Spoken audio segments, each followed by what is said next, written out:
Assalamualaikum para pelajar. Bertemu kita dalam subtopik 3.3 langkah-langkah menentukan pasaran sasaran.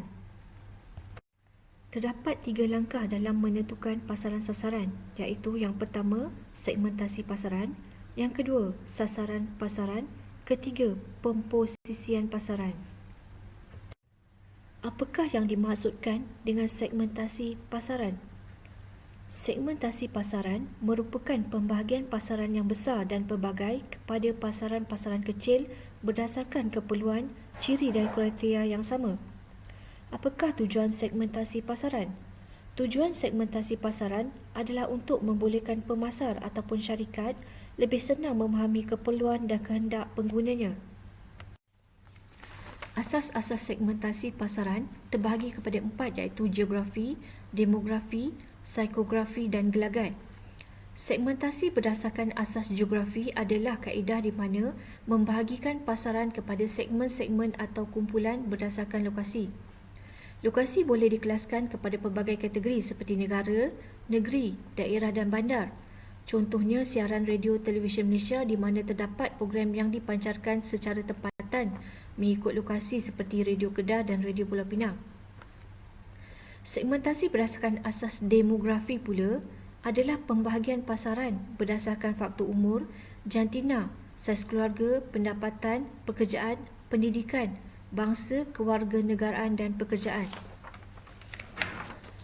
Manakala segmentasi berdasarkan asas psikografi, pasaran dibahagikan mengikut kelas sosial, personaliti dan gaya hidup pengguna.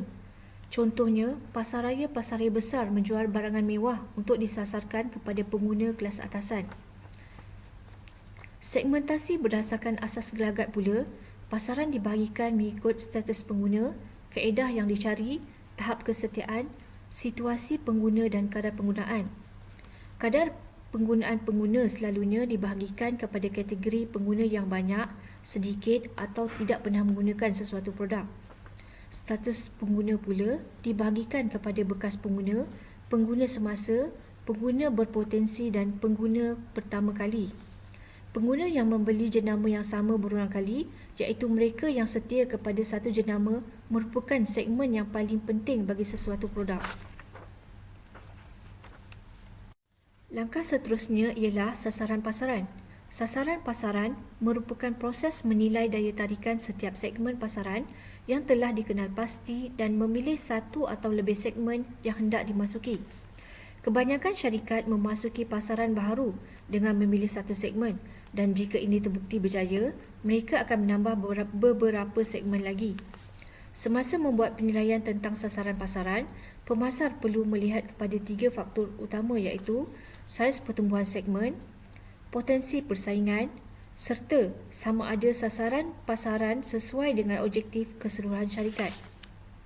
Strategi pemasaran bagi memilih segmen pasaran terbahagi kepada 4 iaitu yang pertama, pemasaran tidak dibezakan, yang kedua, pemasaran dibezakan, ketiga, pemasaran tertumpu dan keempat, pemasaran mikro.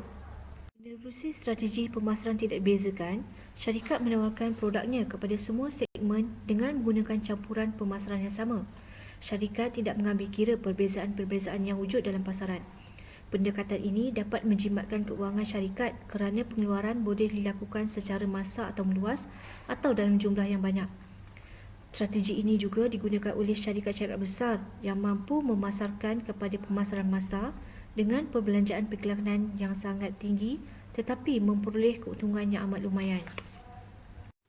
Menerusi strategi pemasaran dibezakan, syarikat menawarkan produk dan campuran pemasaran yang berbeza untuk setiap segmen. Firma mengambil kira perbezaan-perbezaan yang wujud dalam pasaran. Strategi ini melibatkan kos yang tinggi kerana pemasar atau syarikat perlu memikirkan strategi pemasaran yang berbeza untuk memasarkan keluaran yang berbeza. Dengan menggunakan strategi pemasaran terbeza ini, didapati kehendak pelbagai segmen pengguna dapat dipuaskan. Walau bagaimanapun, jika syarikat gagal mengenal pasti perbezaan antara pelbagai segmen, ini akan menyebabkan peningkatan kos. Ini kerana untuk mencapai sasaran segmen yang berbeza, periklanan yang berbeza perlu dilakukan yang mana menyebabkan kos promosi meningkat. Oleh itu, Sebelum keputusan untuk menggunakan strategi terbeza ini dibuat, syarikat perlu menimbangkan antara peningkatan jualan yang bakal diraih dengan kos yang meningkat.